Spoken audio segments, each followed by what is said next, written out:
So in a recent video, we built this system here as a good representation of a high-end PC from 2017, and we tested it against some of today's latest games. The system itself actually did pretty well against them. It was very surprising for a 7 to 8 year old system, still playing the latest games, even though the performance wasn't 100% there on some of the latest and greatest titles, but a lot of you did have a few comments about it. Half of you suggested that all the way back in 2017 you should have used an Intel processor because they were just much faster, but we built this system with a Ryzen because it was just one of those great things that came out of that year. The rest of you suggested that Ryzen was the right choice because AMD on their motherboards supported many generations after, and that is actually quite true. But can upgrading the CPU in this system actually make our GTX 1080 last a little bit longer?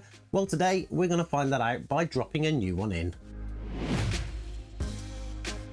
So for those of you that didn't watch the last video, we'll do a quick recap on this system. This is a system that we designed as a good representation of a reasonably high-end gaming PC from 2017. For the CPU, we have the AMD Ryzen 7 1700, a 8-core 16-thread processor from all the way back then, which was AMD's first Ryzen generation, so it wasn't the best out there, but it was good enough to actually turn AMD around.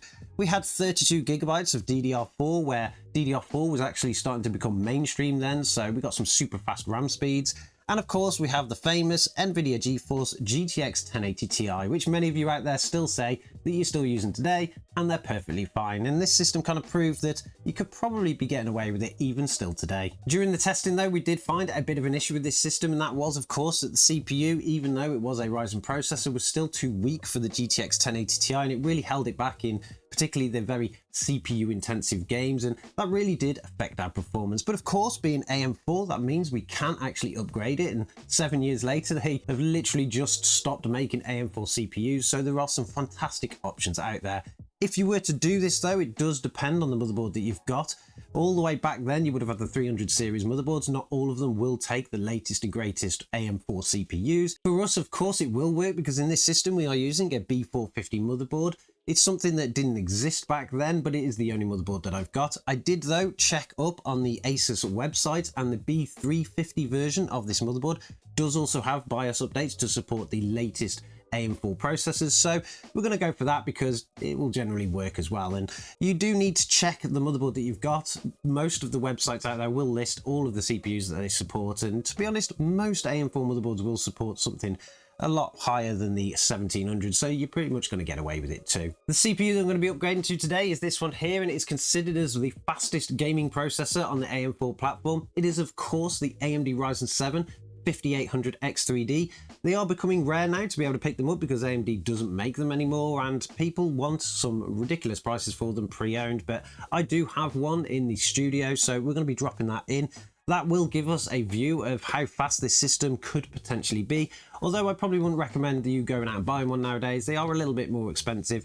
You can still buy the 5700X3D brand new, and they're around £200. That actually makes it a pretty good deal because they're not far off these ones, but we're going to go for the fastest because I think that will just give us the best opportunity to see what this system can actually do. So with the CPU in hand, all we need to do is now get it installed. They don't come with their own coolers. You don't get a cooler with these things. You do need to reuse the one that you've got. I'm hoping that the RGB Spire that came with the 1700 will work perfectly fine. I don't think we're going to get any issues here. They are pretty beefy coolers, but if we do, we'll have to change it out for a tower cooler. It's definitely worth working that into the price if you are going to be upgrading your CPUs, because a lot of the high-end ones from AMD don't come with coolers, so you will need to add something on. A very basic £20 tower cooler should be enough to be able to do it, particularly for the 5700X3D or any of the non-X3D variants. But let's get this installed into the system and see if we can make our GTX 1080 Ti last a little bit longer. So the new CPU is installed and everything is working perfectly fine. The system is up and running and everything is working. If you are going to be making this kind of upgrade, you will need to, of course, update the BIOS on your motherboard. Fortunately for us, I've kept our motherboards up to date, so it took the CPU and worked first time. If you do need to update your BIOS, it's best to follow the instructions on the manufacturer's website because every motherboard is slightly different, but the process is pretty simple and you will need to do it with the old CPU in the system. Just to give us a bit of an indication of how fast this processor is compared to the previous, Windows loaded very quickly. Everything is much quicker and smoother. You can feel it when you're actually navigating around, and I've been running a couple of Cinebench tests and they show you significant differences in these generations of CPUs. Running the single core tests in Cinebench R23, the old Ryzen 7 1700 managed to get a score of 831, whereas the new Ryzen 7 5800X3D managed to get a score of 1495. That is a significant improvement here for the single core processing, and it gets even better when you look at the multi-core.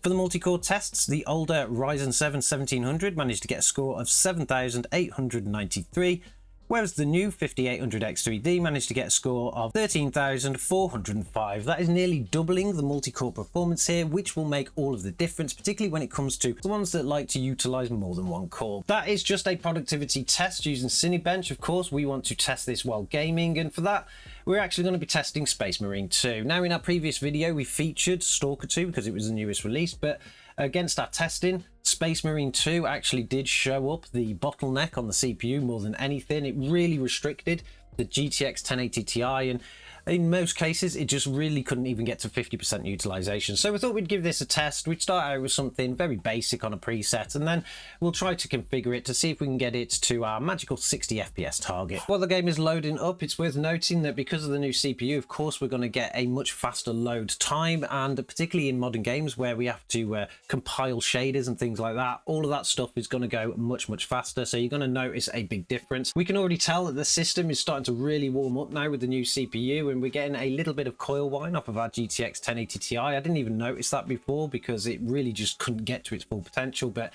even in the loading screens, we're getting around 95% utilization on the 1080 Ti, so hopefully this is going to make a big difference to the game.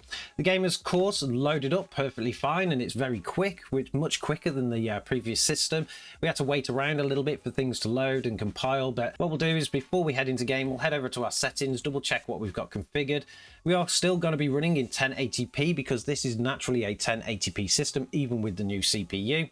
We're going to have a native resolution, and we're going to just leave it on a high preset. That should give us an indication of how well this system does on what you would typically have set when the system was new. So it'll be interesting to see what kind of performance we get. Now that we're in game, we can see there's a significant difference here. We're currently running at around 55 frames per second with an average 1% low of around 51. This is much better than the original system. Just to even get a 40 FPS experience, we had to completely drop the settings down, add a bit of FSR and stuff like that. But running in 1080p with a native resolution while also running in a high preset, it actually is starting to become much more playable. We've got some enemies coming up now, so we'll see what happens to the FPS count once we start getting some things on screen. It does actually drop quite a bit in this game, and a lot of that is because of how much is happening. It is very CPU intensive, but our GTX 1080 Ti is now managing to reach its full potential, getting around 99% utilization. We are still currently averaging around 56 frames per second with a 1% low of 46. That is a little bit of a drop there and could affect the gameplay a little bit, but it's not doing too badly at the moment. I think one thing we'll do is we'll drop over to the settings and we'll see if we can configure it a little bit. We just had a significant drop there, down to around 49 FPS on average. So what we'll do is we'll head over into the settings. We'll go back to the settings here, we'll go to the video settings. We'll do the first thing that we normally do, and we'll turn down the quality preset to a medium. Hopefully that should build up our game quite a bit. We'll apply those settings. This game actually loads much quicker when applying settings, whereas before we waited for a few minutes. It's also worth noting that with a new CPU, it's probably better to have a better cooler than the one that we've got installed on here. The CPU is running reasonably warm at the moment at around 64 degrees. I don't think the 1700 ever got there, but this is actually quite loud now, so that is definitely something you need to consider if you're doing this kind of thing. We'll head back into game. So running at a medium preset, we have seen a slight increase, particularly in this action part here. We're getting around 54 frames per second on average with a 1% low, which is just now dropped down to around 30. So that's not great. We'll just wait for our character to get back up again, and we'll run away and hide somewhere so that we can get some more testing done. I'm not too happy with that 1% low at the moment. I'd love to be able to get this game over 60 FPS, even on the averages. So what we'll do is we'll drop back into the settings again. And what we'll do is we'll try and match the settings of the previous CPU test. We'll enable FSR. We'll set the render resolution to a quality setting. During the last tests with this configuration, we only managed to average around 39 frames per second, which could be seen as playable to some, but it just wasn't the experience you wanted, particularly with this kind of graphics card. So hopefully with the new CPU and the fact that we can actually enable FSR and put a bit of the grunt onto the CPU now, it should increase our performance significantly. So let's get back into game and see. Resetting our stats here, we can see that the average FPS has now jumped all the way up to around 80 frames per second.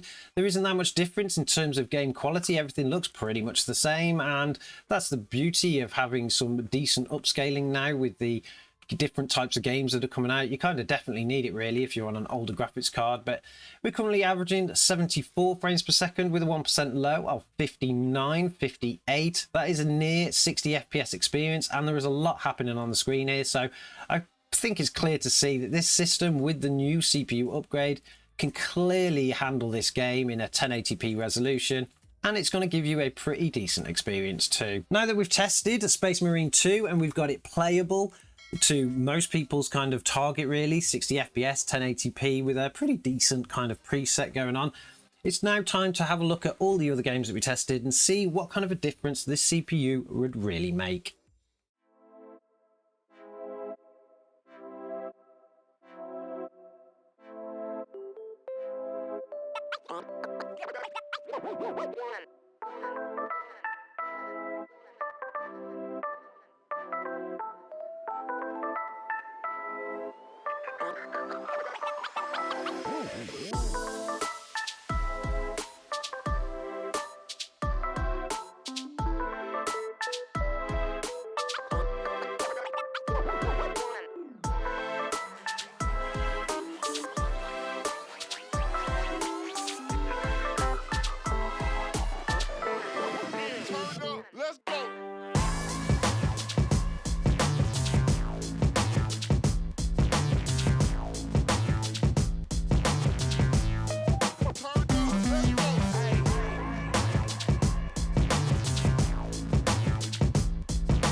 So as you can see from those benchmarks, the new CPU's made a significant difference to the gaming performance, particularly with the GTX 1080 Ti. It's kind of brought a whole new life to it. It's managed to allow it to get to its full potential in pretty much every single game there. Across the board, the new CPU gives us some incredible increases. In Alan Wake 2, we managed to have an increase in performance of around 14%. In Cyberpunk 2077, we had an increase of around 20%. Dead Island 2 saw a massive increase here of around 48%, taking the game from around 85 frames per second on average all the way up to 126, but the biggest difference here really was in those 1% lows, now managing to get around 82 frames per second. Doom Eternal didn't really see that much of an increase here, only around 6%, but then again, it's not very CPU demanding game. Horizon Forbidden West saw an increase of 29% here, taking the game to a 60 FPS experience.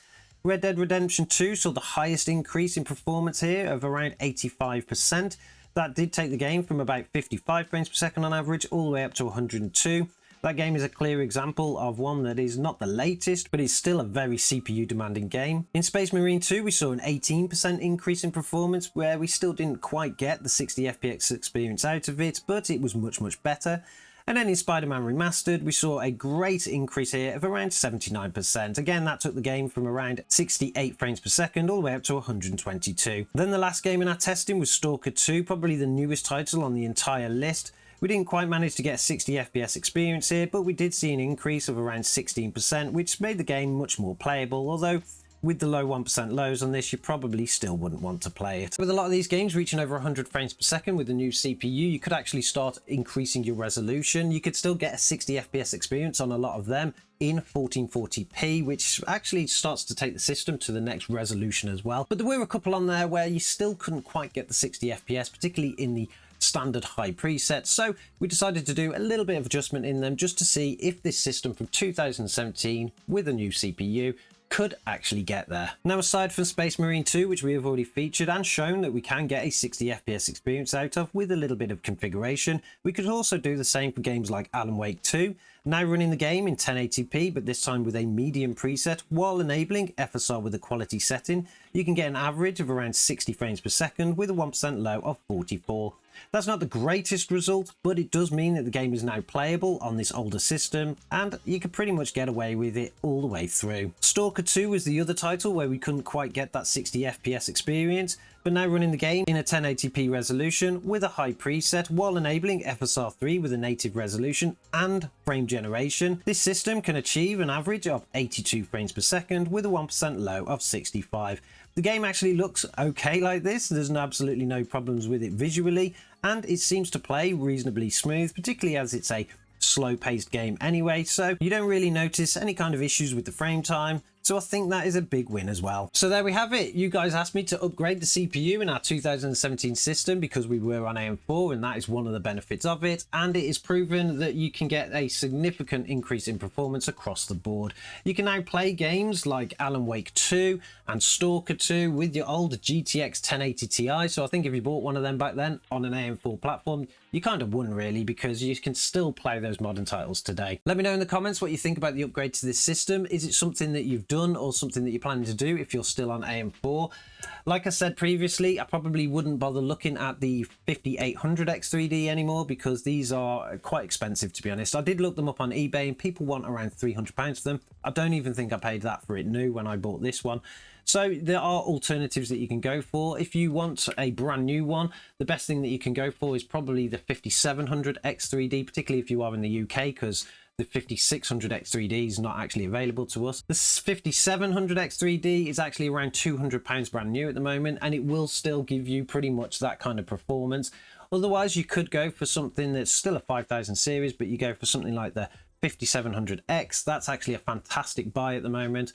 I don't think you can get the 5800X anymore, but even if you went for something like a 5600X, you would still see some kind of improvement on the system. Don't forget to subscribe to the channel if you like this kind of content. We're going to be doing more around systems like this, so let me know in the comments what kind of year system do you want us to build, from what kind of period, and what kind of games do you want us to test on it. And I'm sure, as always, I'll catch you guys in the next one.